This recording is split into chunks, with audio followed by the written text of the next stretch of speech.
കാരണം എനിക്ക് 100% ഉറപ്പുണ്ട്. സൈലത്തിൻ്റെ കോച്ചിങ് നമ്മളെ ഈ PSCയുടെ പരീക്ഷ എഴുതാൻ ഒരുപാട് സഹായിച്ചു. ഒരുപാട് കുട്ടികൾക്ക് നിങ്ങളുടെ ഈ സ്ഥാപനം കൊണ്ട് ഈ രീതിയിൽ പ്രയോജനം ഉണ്ടാകും. ഹലോ മക്കളെ, നമ്മൾ ഇടുക്കിയിലേക്കുള്ള യാത്രയാണ്. നല്ല മഴയുണ്ട്. ഇപ്രാവശ്യം നമ്മൾ ഇടുക്കിയിലേക്ക് വന്നത് UPSCയുടെ 1ാം റാങ്ക് കയറിയ കാണാനാണ്. ശരിയാണ്. അപ്പൊ എന്തായാലും നമുക്ക് UPSCയിൽ നമുക്ക് 1ാം റാങ്ക് നേടിയ ആനിയുടെ വിശേഷങ്ങൾ അറിയാനായിട്ട് നമ്മൾ ആനിയുടെ വീട്ടിലേക്കുള്ള പോക്കാണ്. അപ്പൊ നിങ്ങൾ എന്ത് ചെയ്തോളൂ, നമ്മുടെ കൂടെ കൂടിക്കോളൂ, വരൂ.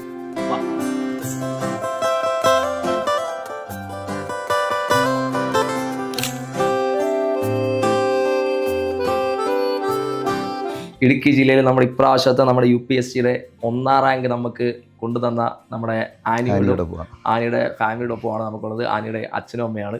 അപ്പോൾ നമ്മൾ ഈ ഒരു സന്തോഷം ആനിയുമായിട്ട് പങ്കിടുന്നതിന് വേണ്ടി ഞാനും ശരത് സാറോടെ ഇവിടെ എത്തിയിരിക്കുന്നത്. അപ്പോൾ നമുക്ക് ഈ ഒരു ചെറിയ സന്തോഷമല്ല, വലിയൊരു സന്തോഷം തന്നെയാണ്. അത് നമുക്ക് എന്ത് ചെയ്യാം, ഈ ഒരു ചെറിയൊരു കേക്ക് മുറിച്ചുകൊണ്ട് നമുക്ക് എന്ത് ചെയ്യാം, തുടങ്ങാം.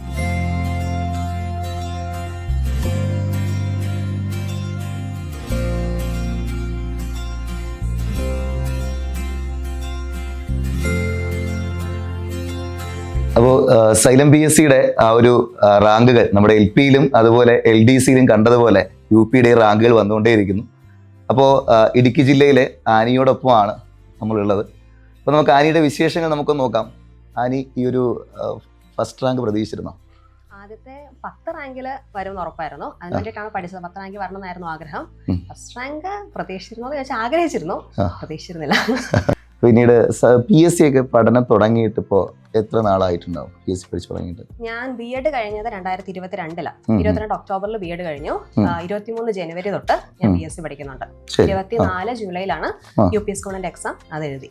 അപ്പോൾ സൈലത്തോടൊപ്പം ഉള്ള നമ്മുടെ ഒരു യാത്ര എങ്ങനെയായിരുന്നു? അല്ലെങ്കിൽ സൈലത്തിന്റെ ആ ഒരു പഠന രീതികളും ആ ഒരു വേ ഓഫ് ടീച്ചിങ്ങും ഒക്കെ എത്രത്തോളം ഹെൽപ്ഫുൾ ആയിട്ടുണ്ട്? വളരെ ഹെൽപ്ഫുൾ ആയിരുന്നു. UPക്ക് ഫസ്റ്റ് റാങ്ക് കിട്ടിയതിന് കാരണം ഉറപ്പായിട്ടും സൈലമാണ്. ചിലപ്പോൾ നേരത്തെ കോച്ചിങ് കാരണം ഞാൻ റാങ്ക് ലിസ്റ്റിൽ വരുമായിരുന്നു ഉറപ്പായിട്ടും. പക്ഷെ ഒരു ഫസ്റ്റ് റാങ്കിലേക്ക് എത്താൻ ഉറപ്പായിട്ടും എന്നെ സഹായിച്ചത് സൈലവും അവിടുത്തെ ടീച്ചേഴ്സുമാണ്. സൈലം എനിക്ക് എൻ്റെ കൂടെ പഠിച്ചിരുന്ന PSCക്ക് പഠിച്ചിരുന്ന ഫ്രണ്ട്സാണ് എനിക്ക് സൈലം റെക്കമെൻഡ് ചെയ്തത്. അവർ ആദ്യം ദ്രോണ 1.0 ചേർന്നിരുന്നു. അപ്പോൾ അതിന്റെ ക്ലാസിന്റെ എക്സ്പീരിയൻസ് കാരണമാണ് എന്നോട് സജസ്റ്റ് ചെയ്ത് ചേർന്നോളൂ സെക്കൻഡ് ബാച്ചിലാണ്. അപ്പോൾ ശരിക്കും കൂടെ പഠിച്ച കൂട്ടുകാർ തന്നെയാണ് പറഞ്ഞാൽ സൈലം ചൂസ് ചെയ്തോളൂ എന്ന് പറയുന്നത്. ഫസ്റ്റ് റാങ്കിലേക്ക് എത്തിയ ആ ഒരു ജേണി എങ്ങനെയായിരുന്നു ഒരു സ്ട്രാറ്റജി, റിവിഷൻ, പഠന രീതികൾ എന്നുള്ളതാണ് എല്ലാവരും അറിയാൻ ആഗ്രഹിക്കുന്നത്. സ്ട്രാറ്റജി അങ്ങനെ പ്രത്യേക സ്ട്രാറ്റജി ഒന്നും ഞാൻ അഡോപ്റ്റ് ചെയ്തിട്ടില്ല. ശരിക്കും നന്നായിട്ട് പഠിച്ചു എന്നുള്ളതേ ഉള്ളൂ. പിന്നെ പഠിക്കുന്ന പോർഷൻ ഞാൻ റിവൈസ് ചെയ്തു. ഇപ്പോൾ 1 വീക്ക് ഞാൻ എടുത്ത് പഠിക്കുന്ന ഒരു പോർഷൻ ആണെന്നുണ്ടെങ്കിൽ ആ വീക്ക് സാറ്റർഡേ സൺഡേ എടുത്തിട്ട് ഞാനത് റിവൈസ് ചെയ്യുമായിരുന്നു. എന്നിട്ട് ഒരു മാസം പഠിക്കുന്ന പോർഷൻ പിന്നെ ആ മന്തിന്റെ എൻഡിൽ ഒന്നുകൂടി റിവൈസ് ചെയ്യും. അങ്ങനെ റിവൈസ് ചെയ്യുന്നതിലൂടെ ഞാൻ കറക്റ്റ് ആയിട്ട് ഓർത്തിരിക്കാനായിട്ട് നോക്കി. പിന്നെ എനിക്ക് മലയാളം ഇത്തിരി ടഫായിരുന്നു. അപ്പൊ മലയാളം, ഇംഗ്ലീഷ് ഡെയിലി ഒരു അരമണിക്കൂറെങ്കിലും ഞാൻ അതിനു വേണ്ടി മാറ്റി വെച്ചു. അങ്ങനെ ഏറ്റവും സ്ട്രോങ് ആയിട്ടുള്ള സബ്ജക്ട് ഏതായിരുന്നു? Subject maths. അപ്പൊ മാത്സ് ആണ് എനിക്ക് അത്ര കോൺഫിഡൻസ് ഉള്ളത് മാത്സിന്. അപ്പൊ ഞാൻ ഏറ്റവും ലാസ്റ്റ് നോക്കിയ സബ്ജക്റ്റ് ആണ് മാത്സ്. ബാക്കി എല്ലാം റിവൈസ് ചെയ്ത് എനിക്ക് തോന്നുന്നു ജൂണിലാണ് ഞാൻ മാത്സ് നോക്കാൻ സ്റ്റാർട്ട് ചെയ്യുന്നത്. അപ്പൊ ഒരു എക്സാമുകൾക്കൊക്കെ ഒരു എത്രത്തോളം പ്രാധാന്യം കൊടുക്കണമായിരിക്കും നമ്മൾ ആ ഒരു പഠിക്കുന്ന സമയത്ത്? ഞാൻ ഡെയിലി ക്വസ്റ്റ്യൻ പേപ്പർ ആൻസർ ചെയ്യാനായിട്ട് daily previous year question papers solve ചെയ്യുമായിരുന്നു. നെഗറ്റീവ് കുറയ്ക്കാനായിട്ട് എന്നെ ഏറ്റവും സഹായിച്ചത് ഇങ്ങനെ ക്വസ്റ്റ്യൻ പേപ്പർ സോൾവ് ചെയ്യുന്നത്. പിന്നെ ഏത് മോഡൽ PSC ഇപ്പോൾ മോഡൽ ഒത്തിരി മാറിയല്ലോ. അപ്പൊ പുതിയ മോഡൽ പാറ്റേൺ എങ്ങനെയാണ്, പുതിയ ക്വസ്റ്റ്യൻസ് എവിടെ നിന്നാണ് വരുന്നത്, അതൊക്കെ മനസ്സിലാക്കാൻ സഹായിച്ചത് ക്വസ്റ്റ്യൻ പേപ്പർ ചെയ്യുന്നത് വഴിയാണ്. അപ്പോൾ നമ്മൾ പഠിക്കുന്ന കാര്യങ്ങൾ എത്രത്തോളം നമുക്ക് ഓർമ്മയുണ്ടാവും എന്നുള്ളത് അതിനെ കൂടുതൽ റിവിഷൻ ചെയ്യുക, അതുപോലെ എക്സാമുകൾ കൂടുതൽ എഴുതുക, നമ്മളൊരു നിലവാരം എന്താണ് നമ്മൾ വിലയിരുത്തുക, അല്ലേ? തീർച്ചയായിട്ടും അതിലൂടെ നമ്മൾ കൂടുതൽ റിവിഷൻ ചെയ്യുക എന്നുള്ളത് തന്നെയാണ് ആനിയുടെ ഒരു സ്ട്രാറ്റജി ആയിട്ട് പറയുന്നത്. അപ്പോൾ ആദ്യം സൈലം ഒറ്റ വാക്കിൽ എങ്ങനെ പറയാം? സൈലം ഒരു ഇൻസ്പിറേഷൻ ആണ്. ഓക്കെ. അപ്പോൾ ഇനി വരാൻ പോകുന്ന ആൾക്കാർക്കും സൈലം തികച്ചൊരു ഇൻസ്പിറേഷൻ തന്നെയാണ്. ഇൻസ്പിറേഷൻ ആയിരിക്കും, ഒരു മോട്ടിവേഷൻ ആയിരിക്കും. തീർച്ചയായും അല്ലേ? ഇപ്പോൾ നമ്മൾ ആ ഒരു 2.5 വർഷം മുമ്പ് നമ്മുടെ സൈലം PSC തുടങ്ങുക നമ്മുടെ മനസ്സ് സാർ പറഞ്ഞൊരു കാര്യമാണ്. ഏറ്റവും കുറഞ്ഞ ഫീസിൽ ഏറ്റവും ക്വാളിറ്റി എഡ്യൂക്കേഷൻ കേരളത്തിൽ എന്ത് ചെയ്യുക എല്ലാ ഉദ്യോഗാർത്ഥികൾക്കും നൽകുക. സൈലത്തിന്റെ ക്ലാസ് കണ്ടാലും നമുക്ക് ഒരിക്കലും തോന്നില്ല അവർ ആ പ്രൊവൈഡ് ചെയ്യുന്ന ഫീസിനാണ് ആ ക്വാളിറ്റി ക്ലാസ് അവർ പ്രൊവൈഡ് ചെയ്യുന്നത്. നമുക്ക് മനസ്സിലാവത്തില്ല. അത്രയും നല്ല ക്ലാസ്സുകളാണ് വളരെ ചെറിയ ഫീസിന് സൈലം പ്രൊവൈഡ് ചെയ്യുന്നത്. അത് വലിയ സാധാരണക്കാരായ കുട്ടികൾക്ക് ഏറ്റവും നല്ല പഠിക്കാൻ പറ്റുന്ന ഒരു പ്ലാറ്റ്ഫോമാണ് സൈലം. ഇപ്പൊ അധ്യാപികയായിട്ട് കയറുകയാണ്. അധ്യാപികയായിട്ട് കയറുന്ന സമയത്ത് ഒരു അധ്യാപിക എന്ന നിലയിൽ എങ്ങനെയായിരിക്കും ആനി? എനിക്ക് എൻ്റെ കുട്ടികൾ അവരുടെ ലൈഫിൽ ഒരു പോസിറ്റീവ് ചേഞ്ച് ഉണ്ടാക്കിയ ഒരു അധ്യാപികയായിട്ട് ഭാവിയിൽ തന്നെ അവർ ഓർക്കണം എന്നാണ് എൻ്റെ ആഗ്രഹം. അതെ, ഓക്കെ. അങ്ങനെയാണ് ഞാൻ ഒരു ചോദ്യം ചോദിച്ചത്. ഇപ്പോൾ ഒരുപാട് കുട്ടികൾ ഇനി വരാൻ പോവാണ് അല്ലേ? അപ്പോൾ ആസ് എ സ്റ്റുഡൻറ്റ് ചെറുപ്പകാലം മുതൽ ഇന്ന് വരെ ആസ് എ സ്റ്റുഡൻറ്റ് ആനി ലൈഫിൽ ഫേസ് ചെയ്ത ഏറ്റവും വലിയ ബുദ്ധിമുട്ട് അതിനെ എങ്ങനെ തരണം ചെയ്തു? ഇനി വരാൻ പോകുന്ന ഒരു കുട്ടിക്ക് ആനി അതേ ഒരു സിറ്റുവേഷൻ കാണുകയാണ് എന്നുണ്ടെങ്കിൽ ആനി ആ കുട്ടിക്ക് എന്ത് ഉപദേശം കൊടുക്കും? എനിക്ക് തോന്നുന്നത് ജനറലായിട്ട് പറയാമെന്ന് എനിക്കറിയില്ല. അത് പ്രത്യേകിച്ച് എനിക്ക് തോന്നുന്നു ഇവിടുത്തെ പെൺകുട്ടികൾ അനുഭവിക്കുന്ന ഒരു പ്രശ്നമാവാനാണ്. പഠിച്ച സമയത്തൊന്നല്ല ഞാൻ പറയാ, പഠിച്ചതിന് ശേഷം ബി.എഡ് കൂടി കഴിഞ്ഞതിന് ശേഷം അപ്പൊ ഞാൻ ഫേസ് ചെയ്ത ഏറ്റവും വലിയ പ്രശ്നം എന്ന് പറയുന്നത് കല്യാണം കഴിക്കുന്നില്ലേ, അങ്ങനെ ഒരു പ്രഷർ വേറെ എക്സ്ട്രാ വന്നു എന്നുള്ളതാണ്.